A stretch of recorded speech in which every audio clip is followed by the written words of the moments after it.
يا إلهي خذ بقلبي للرشاد أشرقت نفسي بنور من کسی پرانے دکھ کی بات چھیڑیں تو ان باتوں میں وہ دکھ تازہ ہو جائے گا، کسی خوشی کا تذکرہ کریں تو چہرے پہ مسرت پھیل جائے گی، دکھ زیادہ ہو جائیں بات مدینے کی چھیڑ دیں، دکھ دور ہوں گے کہ نہیں ہوں گے۔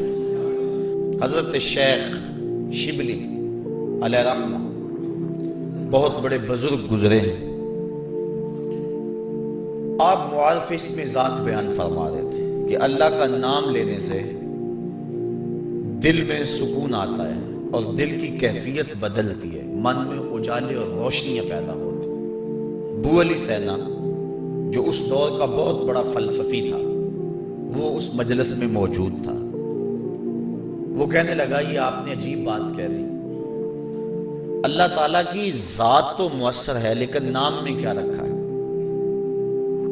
ہمارے جو فلسفی حضرات ہیں وہ ہر چیز کی 4 شکلیں بیان کرتے ہیں، ہر شے کی 4 شکلیں ہیں، ایک شکل خارجی، ایک شکل ذہنی، ایک شکل کتابی اور ایک شکل لفظی۔ مثال کے طور پہ ہم آگ لفظ بولیں، ایک آگ تو وہ ہے جو باہر روشن اور جل رہی ہے، اس میں ہاتھ لگائیں گے تو جل جائے گا ہاتھ۔ دوسری آگ وہ ہے جو زبان سے لفظ آگ ہم بول رہے ہیں۔ تیسرا جب لفظ آگ کہیں گے تو دماغ میں اس کا تصور آئے گا، اور چوتھا کاغذ کے اوپر آگ چھاپ دیں، اس کی تصویر بنا دیں تو یہ شکل کتابی ہو۔ اس میں اصل شکل جو ہے وہ اس کی شکل خارجی ہے۔ اس طرح وہ فلسفی حضرات کہتے ہیں کہ ہر شے کی 4 شکلیں ہیں، حقیقی شکل شکل خارجی ہی ہوتی ہے۔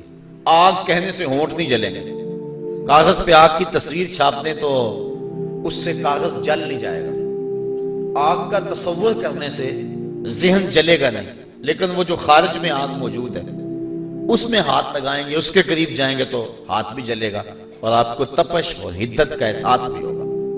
تو وہ خارجی جو اس کی صورت ہے وہی اس کی صورت اصلی ہے، باقی اعتباری صورت ہے۔ تو وہ کہتے ہیں اللہ کی ذات تو مؤثر ہے لیکن نام کہنے سے، نام لینے سے کیا ہوگا؟ تو حضرت شیخ شبلی علیہ رحمہ نے ابو علی سینا کو سمجھایا کہ نہیں میاں، نام میں بھی اثر ہوتا ہے، نام میں بھی تاثیر ہوتی ہے۔ وہ کہنے لگا نہیں، مؤثر تو صرف صورت خارجی ہوتی ہے، لہذا میں اس بات کو تسلیم کرنے کو تیار نہیں۔ ضد میں آ گیا، میں نے عرض کر دیا کہ بزرگوں کا ایک اپنا طریقہ ہوتا ہے۔ تو حضرت شیخ شبلی تھوڑا سا غصے میں آ گئے اور فرمانے لگے ابو علی سینا میں تیرے سے کیا بات کروں، تو گدھا ہے۔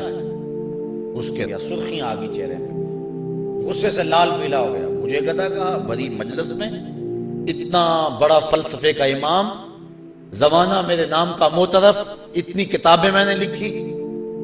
تو حضرت شیخ شبلی مسکرا پڑے، فرمانے لگے دیکھا نا گدھے کے نام سے تیرے چہرے کا رنگ بدل گیا۔ تو کہا جب گدھے کے نام میں اتنا اثر ہے کہ تیرے چہرے کا رنگ بدل سکتا ہے تو کیا اللہ کا نام لینے سے دل کا رنگ نہیں بدل سکتا؟ تو اس کا نام لوگے تو دل بدلے گا اور دل قرار پائے گا، دل کو نور نصیب ہوگا، دل کو اجالا ملے گا اس کے بابرکت نام لینے سے۔ اس لیے جب زبان سے بندہ اللہ اللہ کہتا رہتا ہے تو اس کے اثرات اس کے دل پر مرتب ہوتے ہیں، اور کثرت سے ذکر کرنے والا شخص اس کا دل پر نور ہو جاتا ہے۔ بلکہ ہم نے تو تصوف کی کتابوں میں پڑھا ہے جب کوئی شخص ایک مرتبہ اللہ کہتا ہے اللہ تعالیٰ اس کی طرف نظر رحمت سے دیکھتا ہے، اور جس کی طرف اللہ تعالیٰ نظر رحمت سے دیکھ لے اس کے 70 گناہ جل کے راکھ ہو جاتے ہیں۔ اور جس نے اٹھتے بیٹھتے چلتے پھرتے وظیفہ یہی رکھا، پھر اس کے من میں کتنے اجالے اتریں گے، کتنی روشنیاں اس کو نصیب ہوں گی۔ تو کہا یا ایھا الذین آمنوا اذکروا اللہ ذکرا کثیرا، اے ایمان والو اپنے رب کا کثرت سے ذکر کرو۔ اور میرے اور آپ کے آقا و مولا حضور نبی رحمت صلی اللہ علیہ وآلہ وسلم نے ارشاد فرمایا اللہ کا ذکر اس انداز سے کرو کہ لوگ تمہیں مجنون کہیں۔ کہیں یہ تو پاگل ہو گیا، بلکہ ایک روایت امام طبرانی نے بیان فرمائی ہے کہ اللہ کا ذکر اس طرح کرو کہ منافق تمہیں تانا دیں کہ ریاکاری کر رہے ہو، اس انداز کے ساتھ تم اس کا ذکر کرو۔ میرے حضور قبلہ عالم فرماتے ہیں اٹھ دی بیندی ٹر دی پھر دی ستے آنتے جاگ دی، نام جھپ دی رو تے کھپ دی ویخ سر اس راگ دی، نام جھپیاں قرب ملتا نام دی کر پوری سام، شیشے وچ کستوری جے کر پھر ضرورت کاغ دی۔ تیرے تو سب کچھ اندر ہی رکھا ہوا ہے، تو ذرا غور تو کر، تفکر تو کر، ذرا اس کو آواز تو دیکھ کے دیکھ۔ تیرے من سے آوازیں نہ آئیں تو کہنا اندر بوٹی مشک مچایا اتے جان پھلن تے آئی ہو۔ تو نے در در کیا جانا ہے، سب کچھ تو تیرے اندر رکھا ہوا ہے۔ وہ کہتے ہیں ایک سنیارا تھا، بمبئی کا رہنے والا، یہاں ہمارے لاہور میں آ گیا، پرانے دور کی بات ہے۔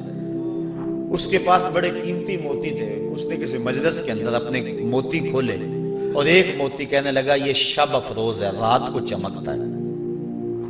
جب اس نے سامان سمیٹا اور اٹھ کے جانے لگا تو ایک چور بھی اس مجلس میں بیٹھا ہوا تھا، کہنے لگا حضرت کہاں کے ارادے ہیں؟ کہا بمبئی جا رہا ہوں۔ کہا حسن اتفاق، ارادے تھے میرے بھی بمبئی کے ہیں، چلو اکٹھے چلتے ہیں۔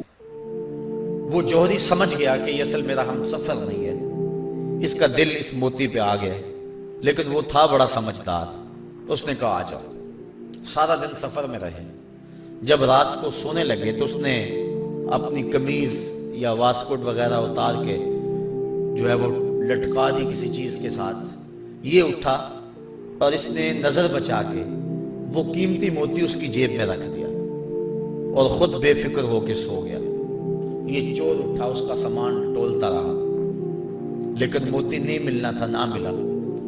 صبح یہ اٹھا اور نظر بچا کے اس کی جیب سے موتی نکال کے اپنی جیب میں رکھ لیا۔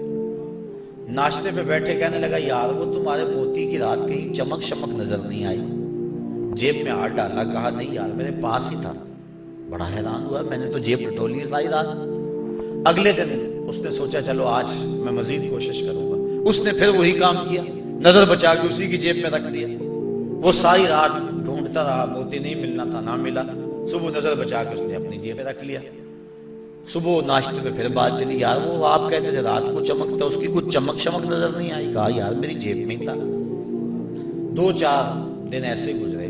ایک دن اس نے عزم کر لیا کہ شاید وہ بغل میں رکھ لیتا ہے، منہ میں رکھ لیتا، کہاں رکھتا، آج تو اس کو میں بیدار بھی ہو جائے تو میں پھر بھی یہ وہ موتی اس سے لے لینا۔ وہ اس کے پاس سے پلٹتا رہا، لیکن وہ مست ہے، اس کو پتا ہے موتی محفوظ جگہ پہ، اور صبح اٹھا نظر بچا کے موتی اپنی جیب میں ڈال لیا۔ اس نے پھر بات کی، اس نے کہا کہ یار میرے پاس ہی تھا۔ اس نے کہا میں آج سچی بات بتاؤں، میں تیرا ساتھی نہیں تھا، میں تو تھا چور، میں تو چور تھا، اس موتی کی غرض میں تیرے ساتھ ہو لیا تھا، لیکن آپ تو میرے بھی استاد نکلے، میں نے بڑی محنت کی، مجھے 3 دن ہو گئے موتی نہیں ملا، میں آپ کو استاد مانا، آپ مجھے بتائیں کہ موتی آپ رکھتے کہاں تھے؟ اس نے کہا میاں تو اوروں کی جیبیں ٹٹولتا رہا، کبھی اپنی جیب میں بھی تو ہاتھ ڈال دیا ہوتا، نہ مسجد وچ نہ مندر وچ، لب یار نو اپنے اندر وچ، سب کچھ تو تیرے اندر ہے، تو اوروں کی جیبیں ٹٹولتا رہا۔ سلطان وہ فرماتے ہیں نہ کر منت تو خواج خضر دی، تیرے اندر آب حیاتی ہو۔ اور کبھی فرماتے ہیں وچے ہی بیڑے وچے ہی چیڑے وچے ہی ونج مہانے ہو، 14 طبق دلے دے اندر تمبو وانگو تانے ہو، سب کچھ تو تیرے اندر ہے۔ اور اقبال کہتا ہے خود ہی کا نشیمن تیرے دل میں ہے، فلک جس طرح آنکھ کے تل میں ہے، یہ سب کچھ تو انسان کے اندر رکھا ہوا ہے، بس تھوڑی سی توجہ کرنے کی دیر ہے۔ دل کی تختی پہ اس کا نام لکھا ہوا ہے۔ میں نے اس نے عرض کیا تھا کہ اقبال نے کہا تھا حکیم نیٹشے کے بارے میں، قلب او مومن دماغش کافر است، اس کا دل مومن تھا، دماغ کافر، لیکن ہر شخص کا دل مومن ہوتا ہے۔ تو اس دل کی ایک ایک پرت پہ رب کا نام لکھا ہوا ہے۔ اور کافر کو کافر اس لیے کہتے ہیں کہ وہ اس حقیقت کو چھپا دیتا ہے۔ یہ جو کاشتکار زمین کو کھود کر اس کے اندر بیج رکھتا ہے نا، اس کو بھی عربی میں کافر کہتے ہیں، کاشتکار کو بیج کو چھپانے والا۔ تو کافر کو کافر اس لیے کہتے ہیں کہ وہ حق کو چھپاتا ہے۔ تو ہمارے سینے کے اندر ہمارے رب کا نام موجود ہے، اور دل تو ٹھکانہ ہی اس کا ہے، دل تو بنایا ہی اس لیے ہے کہ یہ اللہ کا عرش بنے، اور وہ فرماتا ہے کہ میں زمین و آسمان میں کہیں نہیں سماتا، مجھے ڈھونڈنا ہو تو مومن کے دل میں تلاش کرو۔ دلوں کے اندر اس کے ڈیرے اور اس کے بسیرے ہیں، تو اس کا ذکر کر کے دل جلا پاتا ہے، دل تسکین پاتا ہے، دل میں روشنی ہوتی ہے۔ تو ہمارا مزاج یہ ہونا چاہیے کہ اٹھتے بیٹھتے چلتے پھرتے اس کے ذکر کو ہم حرز جاں بنا لیں۔ جب بندہ ایک مرتبہ کہتا ہے سبحان اللہ، زمین آسمان کے درمیان جتنا فاصلہ ہے سارا نور سے بھر جاتا ہے۔ یہ برکتیں ہیں ذکر کی۔ اس کا نام تو لے، کوئی معمولی نام ہے؟ جب زبان پہ اللہ کہتا ہے 14 طبق روشن ہو جاتے ہیں۔ یہ اتنا بڑا نام ہے، یہ اتنا بڑا وظیفہ ہے کہ اس سے بڑا کیا وظیفہ ہو سکتا ہے؟ اس کا نام، اس کا ذکر، تو فرمایا اللہ کا ذکر اتنی کثرت سے کرو کہ لوگ تمہیں کہیں مجنون ہیں، اور منافق تمہیں ریاکاری کے طعنے دے۔ تم اٹھتے بیٹھتے چلتے پھرتے اس کے ذکر کو حرز جاں بنائے رکھو، یہی تمہارا سرمایہ ہے، یہی تمہارا وظیفہ ہے۔ دکھے ہوئے دل کا بھی یہی علاج ہے، پریشان خاطری کا بھی یہی علاج ہے۔ اندر کی کالک اس کے ذکر سے دھلتی ہے۔ حضور فرمایا لِكُلِّ شَيْءٍ سَقَالَةٌ وَسَقَالَةُ الْقُلُوبِ ذِكْرُ اللَّهِ، ہر شے کا زنگ دور کرنے کے لیے کچھ نہ کچھ بنایا گیا۔